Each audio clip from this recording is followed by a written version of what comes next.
युद्ध से पहले भगवान श्री राम ने अपने दुश्मन रावण से ही क्यों कराई थी पूजा और फिर मांगा विजय प्राप्ति का आशीर्वाद। जानेंगे आज की इस कथा को। क्या आपने कभी सुना है कि भगवान श्री राम ने रावण से ही अपनी विजय के लिए पूजा करवाई थी?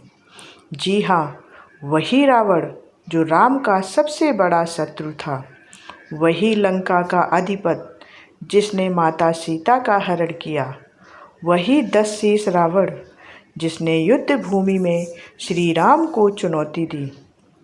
लेकिन यही रावण युद्ध से पहले श्री राम का गुरु भी बना और इतना ही नहीं, उसने राम को विजय का आशीर्वाद भी दिया।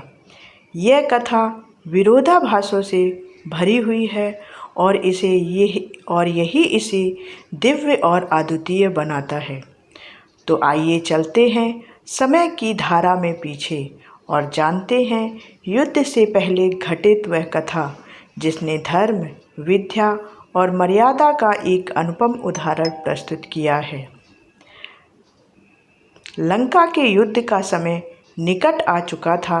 समुद्र के उस पार श्री राम और उनकी वानर सेना खड़ी थी।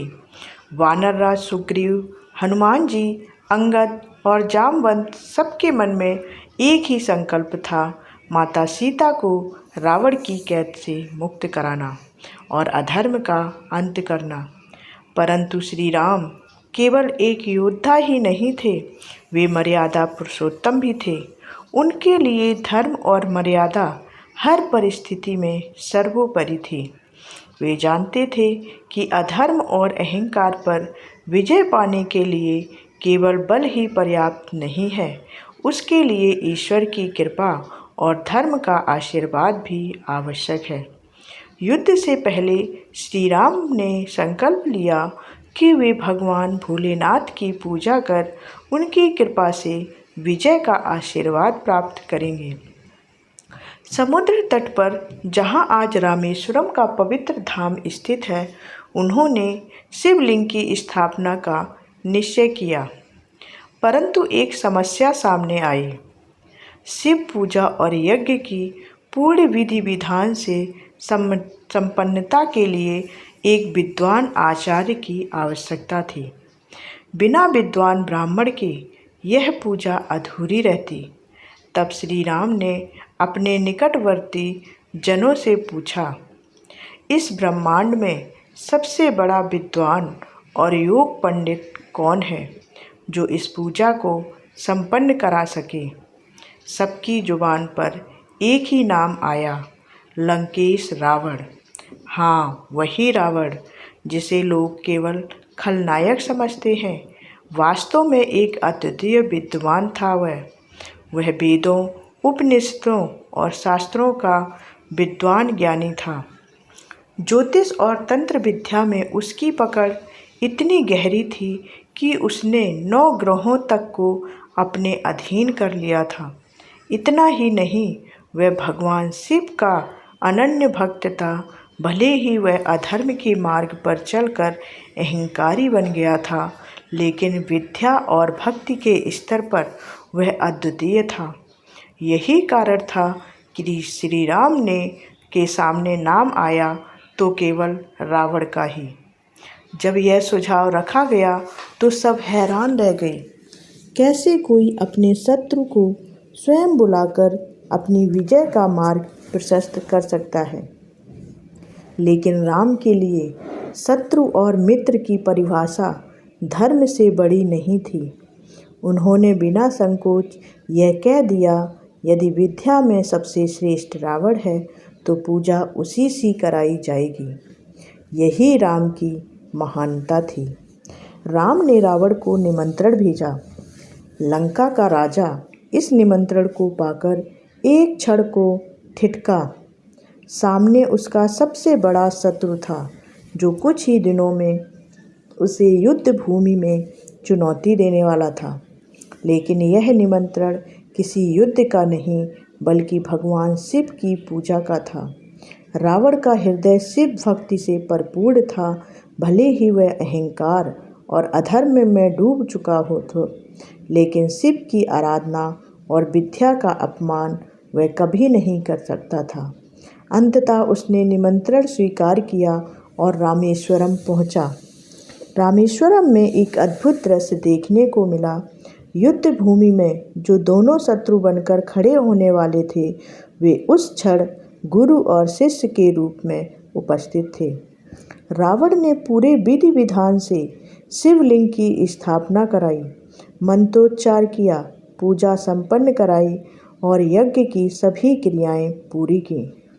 पूजा संपन्न होने के बाद राम ने विनम्रता से हाथ जोड़कर कहा, हे विद्वान, अब आप मुझे आशीर्वाद दें कि मैं इस धर्म युद्ध में विजय प्राप्त कर सकूं। सभी उपस्थित वानरों और जनों ने सोचा, क्या रावण यह आशीर्वाद देगा? क्या वह स्वयं अपने विनाश की मोहर लगाएगा? लेकिन रावण उस समय एक शत्रु नहीं था, वह एक आचार्य था। उसने धर्म और विद्या की मर्यादा निभाते हुए श्री राम को आशीर्वाद दिया, विजयी भव। यह प्रसंग केवल कथा नहीं बल्कि गहन जीवन संदेश है। राम ने दिखाया कि धर्म और मर्यादा शत्रु मित्र की सीमाओं से ऊपर है। रावण भले ही शत्रु था, परंतु विद्या में श्रेष्ठ था। श्री राम ने यह स्वीकार कर विद्या का सम्मान किया। रावण जानता था कि यही राम उनके विनाश का कारण होंगे, फिर भी आचार्य के रूप में उसने अपने कर्तव्य का पालन किया। श्री राम ने यह सिखाया कि चाहे कोई कितना भी बड़ा राजा हो, विद्वान के आगे उसे सिर झुकाना ही पड़ता है। युद्ध भूमि में राम और रावण एक दूसरे के विरोधी थे, परंतु रामेश्वरम में गुरु और शिष्य राम ने धर्म की मर्यादा निभाई और रावण ने विद्या की गरिमा। यही कारण है कि यह प्रसंग आज भी अमर है और हमें यह सिखाता है कि धर्म और विद्या का सम्मान हर परिस्थिति में करना चाहिए। शत्रु हो या मित्र, जब बात धर्म और सत्य की हो तो हमें निष्पक्ष रहकर मर्यादा निभानी चाहिए। तो दोस्तों, यह थी वह अद्भुत कथा जब भगवान श्री राम ने रावण से ही अपनी विजय के लिए पूजा करवाई और आशीर्वाद प्राप्त किया। यह प्रसंग हमें बताता है कि सच्ची महानता केवल युद्ध जीतने में नहीं, बल्कि धर्म, विद्या और मर्यादा का पालन करने में है। आपको यह कथा कैसी लगी? क्या आप भी मानते हैं कि विद्या और धर्म का सम्मान हर हाल में करना चाहिए, चाहे वह हमारे शत्रु से ही क्यों ना जुड़ा हो? अपना विचार हमें कमेंट में ज़रूर बताएं और भगवान श्री राम की कृपा पाने के लिए कमेंट में जय श्री राम ज़रूर लिखें और हमारे चैनल को सब्सक्राइब कर लें, क्योंकि हम ऐसी ही धार्मिक रहस्यों से भरी हुई कथाएं आपके लिए लेकर आते हैं। जय श्री राम। धन्यवाद।